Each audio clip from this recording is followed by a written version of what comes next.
What's up, everybody? Easy here from the DFS Whisperers, coming live with an NBA video for today's slate. Hopefully, everybody had a good Friday night slate. Man, I got destroyed again. It seems like this season for me, it's like I win the first 3 days, then lose on Thursday and Friday, then Sunday somehow break even for the whole week, and then I start off all the same again. That's been the story of this whole early season NBA for me. But, forgot to ask my brother and Kiki how they did, but I'm pretty sure they did way better than me. Like, Thursdays and Fridays have been tricky for me this year. For some reason, I just take L's, and then on Sunday, especially Sunday early slates, I think thanks to NFL, I crushed the Sunday early slates almost always.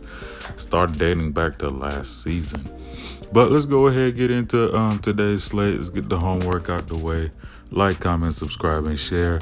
Hit that bell icon so you can get all our content as soon as it drops. Shout out to Draft Dashboard, one of the best DFS tools out here. I love using it. My favorite tool of choice since I started doing this last year, because I gotta be honest, back in the day, like in my first 3-4 years doing DFS, I never actually used any tools. I used to just pick based off of basketball knowledge, but when I started doing this, getting more into it, I started using Draft Dashboard. I use Osmo's tools as well. I use Roto-Grinders because I'm the type that, I like to maximize my chances. Everything starts at Draft Dashboard, but I also compare with other sites as well. I like to compare all the data, and I like to also use each site because, each site has their strength, but overall, I just love using Draft Dashboard the most because, it's the one that, I've just fell in love with first. And as you can see, you got the position optimizer that breaks down all the stats down to a T, from the projected points, projected ownership, projected value, fantasy points per minute. You got the usage of the players. You even got all the fantasy points they've scored all season that's listed there. You got the DVP and a very important hit percentage, which is the percentage chance at a player's price that they hit 5 times value. You got all of that. You got the sleepers and studs. You got the player trends that break down different categories that help you build better lineups, from minute monsters to the player performances, players that have been underperforming and overperforming. You got their point production in there as well. A lot of good stuff there. You got the lineup optimizer that spits out all the fire. You got the mass lineup generator also, that for those of you that like the MME, and the late swap optimizer for all the late news, especially on big slates. You got the NBA cheat sheet for those of you that don't know how to do research, don't want to do research, or just don't have time to do research. The NBA cheat sheet is here to save your life, from the top locks to the top mid-range, top studs, top value. You get them all right here for $1 for your first 30 days. And our custom player board, which you can find under your watch players. Just hit watch DFS Whisperers picks, and boom, all our picks just show up right there in front of you. And you can build and optimize lineups using our picks. Also, shout out to my Prizepicks. Dope DFS site. Still forgot to log in. But if y'all use the picks I gave y'all yesterday, I believe, apart from Jared Allen, everybody hit the prop that I called. I think Jared Allen hit like he was 0.5 under, like literally 0.5 under, because he was at 34, I believe, when I did the video, and he finished 34.5, and he finished with 34. Prizepicks uses a similar scoring to Fanduel for NBA. You just pick 2, 3, or 4 players, project their over-unders, and you can win up to 10x your money. 2 is 2.5, 3 is 5 times, and 4 is 10 times. And you can mix and match. You don't have to just play NBA only. You can mix and match from all the sports that they offer. I need to get back to doing soccer videos, by the way. But you can mix and match as long as you just don't go over 4. And to join the My Prizepicks fund, all you gotta do is hit the link down below, promo code Whisper. Get 25% of your first deposit match, and also get a 2-player free prop worth $25 once you deposit. At the end of the video, I'm gonna give you my 2 favorite props. So let's go ahead and get into it right here off the top. Domantas Sabonis, man, the boy's been balling this year. Last five, 46, 40, 48, 32, and a 40. So only one game under 40 in his last five. In a very favorable spot against the Knicks. They just fired David Fizdale, and they're still trash. Because let's be honest, I know DFS managers, we hate Fizdale, but Fizdale was not the problem in New York. I mean, they get like Rick Carlisle said it. He's glad Fizdale's out of there because they gave him a trash team he had nothing to do with, and then wanted him to just make gold out of there. Like, dudes just walked into a rec center and just picked all the tallest dudes and thought that was an NBA team right there. I mean, come on, man. You got to start off from the GM, but I know Fizdale's going to get a job soon. Trust me on that. And we'll go back to saying FFF, if you know what that means. But, last five against New York, 22, 47, 37, 47, and a 23. Only two dud games, really, for Sabonis. And 7,500 here. I really, really, really like him in this spot. 100 dash ranking, which means it's a great spot. Projecting for 31% ownership. He hits value 85% of the time at this price tag. So that's a safe cash play right there. Projecting for a little under 6 times value at 43. He's a 1.27 fantasy point per minute guy. Loves a bonus. Up next, no Joel Embiid. Just gotta rock with Al Horford. Whenever Joel Embiid is out, you just plug in Al Horford. Then he has a 37, 38, and a 34 in his last three against Cleveland that he's played. Last four games overall, a 23, 42, 30, and a 32. 6,700. Great price for Al Horford. All he needs is a 33 to hit value. He hits value 50% of the time at this price, projecting for about 50% ownership, which makes sense. Al Horford is one of those chalks where you just got to take it, man, because he's in a great spot. You know he can produce, so he just take that chalk and then just be different elsewhere. He's a 1.8 fantasy 08 fantasy point per minute guy. I don't know if I'm logged in Wowie right now, but if I am, let me try to give y'all his numbers without Embiid on the court. Let me see if I am logged in. Not add more. No. Add more funds. Let's go here. Hope I'm logged in because I forgot my password.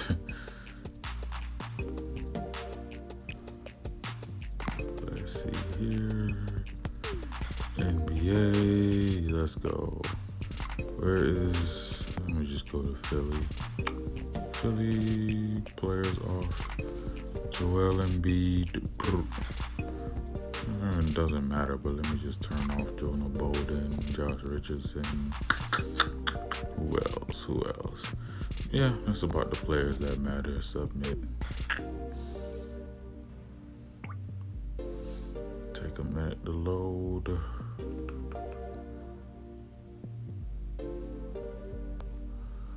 Any moment now.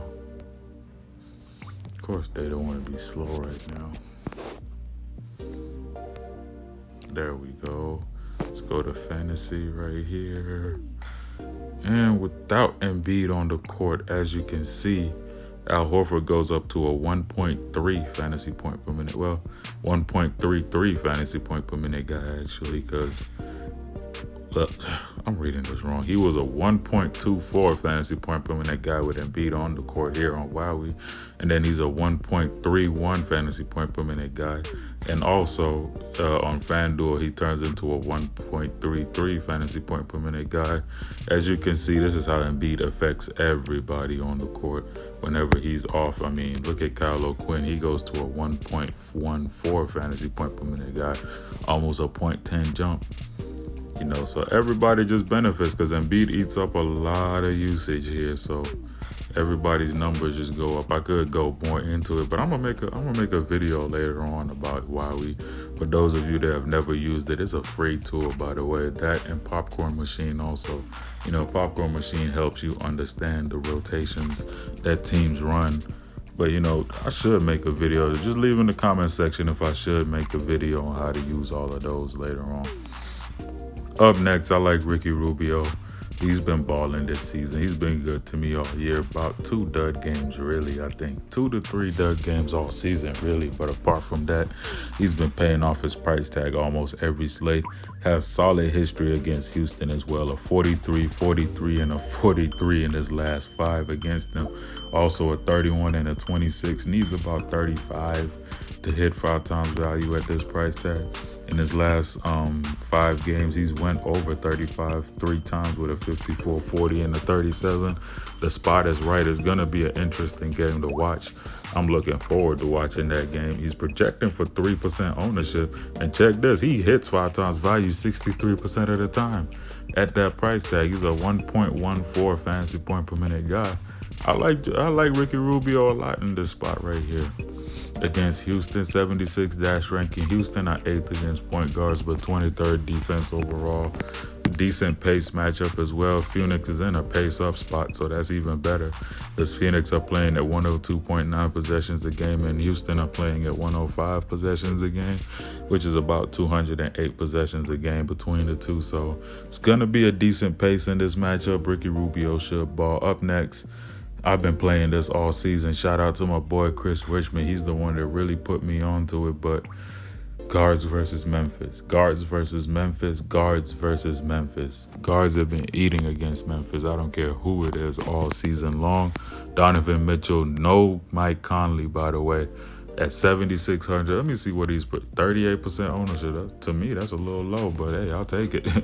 I mean, I know it's especially for a 4-gamer, actually. That is a little low, if you ask me. I'd take Donovan Mitchell in the 60s.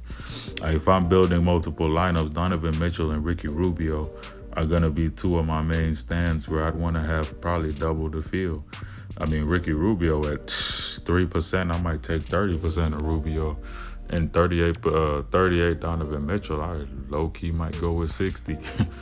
But I like the spot for him. As you can see in his last 4 that he's played against them, he's went over 50. And the last time he played him was 38, which was a game that he started off very, very slow. That game was not too long ago, actually.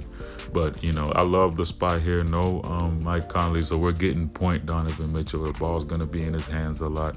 The game is going to be at a very decent pace because Memphis played faster than ever this year. But as you see, Utah don't even play at 100 possessions a game, and Memphis play at 103 possessions a game. So it takes a team total pace up to 203 in this game. So a lot of extra possessions right there for Utah. Donovan Mitchell is a 1.16 fantasy point per minute guy. Pretty sure that number goes up with Mike Conley off the court. He hits 5 times value 64% of the time. Projected for about a 38, which is what he had last time, and that's literally what pays off this price. I love Donovan Mitchell in this spot. James Harden. Slow game last time against Toronto. They played great defense on him. But against this Phoenix team, I'm going balanced mainly on this slate, but I will have some James Harden lineups because I could feel a heavy bounce back game for James Harden. I could be wrong, but the spot right here is good for it. 22nd against shooting guards is Phoenix, 18th defense overall. They started the season good on defense, but they're starting to be a little bit more trash. 100 dash ranking. Pays off this price tag 67% of the time, projecting for about 25% ownership. 5 times value for him is about 60, and she's a 1.69 fantasy point per minute guy. I could just see James Harden, in a bounce back spot right here. I mean, the price tag is steep, and you got a lot of players to just go balance, but I'm saving just one lineup where I got to play James Harden and some good value like Daniel House. I'm willing to go back to James Ennis on this slate. I'm willing to go to Kyle O'Quinn too as well. But yeah, I got to play at least one James Harden lineup because I'm not playing that many lineups today. Probably just going to play a 3-entry max and then just have one Harden lineup just in case, Harden does Harden. And finally, Bojan Bogdanovic, who's been having a great season with Utah so far. 35, 11, 24, 49, and a 40. Had that 49 against Memphis. And over his career, he's had decent enough games against Memphis. A 22, 28, 27, and a 36. No Mike Conley, he's one of the players that'll benefit from that. He's been shooting really well this season. I like his chances against Memphis in this game. Also, no John Morant again. I believe no Brandon Clark as well. So I like the spot for him. He pays off his price tag 57% of the time. Needs a 32 to hit value. He's a .97 fantasy point per minute guy and projected for 21% ownership. I like Bojan Bogdanovic right here. And to go to Prizepicks, that's all my picks for DK and Fanduel. Prizepicks, I like Sexton at 26, but let me just scan the premises real quick. Harden at 61. I love Capella today, by the way. He didn't make my main picks, but I absolutely love Capella today. I'm definitely taking the over on Rubio at 33. And I might go it's hard to go over on Bogdanovic because he is so scoring dependent. But I could see him getting about 35 in this matchup. Let me go ahead and just switch it up to FanDuel scoring real quick here. Ricky goes over basically every game but two in his last five against Houston. So I like those odds. Donovan Mitchell could go over 40 because he's done it 2 out of his last 4, 50%. Harden against Phoenix for 61. He's only done it twice based off of FanDuel scoring. A lot of that has to do with the turnovers as well, because turnovers is a whole point. Bogdanovic has only gone over twice in his last 5 against Memphis, but different situation right now.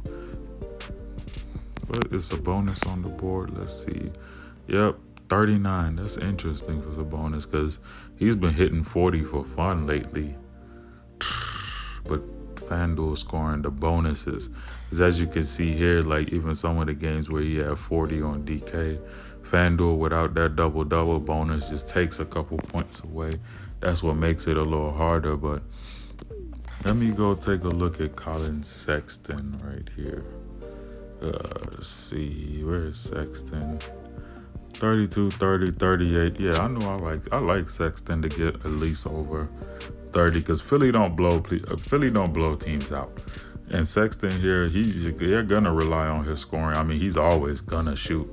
He's gone over 3 times in his last 5 against Philly, and also just in his last 5 games played this season, he's gone over 3 times. So I like Sexton to go over. My 2 picks, I'll take Sexton and Rubio to go over in this spot. Appreciate all the love per usual, guys. Join my Prizepicks fund. Hit that promo code Whisper or even use the link down below. 25% of your first deposit matched. Also get a 2-player free prop worth $25 once you deposit. Join the Draft Dashboard family. $1 for your first 30 days. Get our custom player pool, the cheat sheet, the lineup optimizer, and all the good stuff. Follow us on Twitter at DFS Whisperers, Instagram, the DFS Whisperers. Hit us up if you want to join the chat room where we, just talk about the slate, break it down and all with the family. And also, shout out to the boys, DFS Space and Skywalker, 3 of us, DFS Club. And with that being said, man, I don't know what my brother calls Saturday. He's the one that does all the outro stuff. But I hope everybody has a nice, hefty bag and I'm out. Easy. Whisper Squad.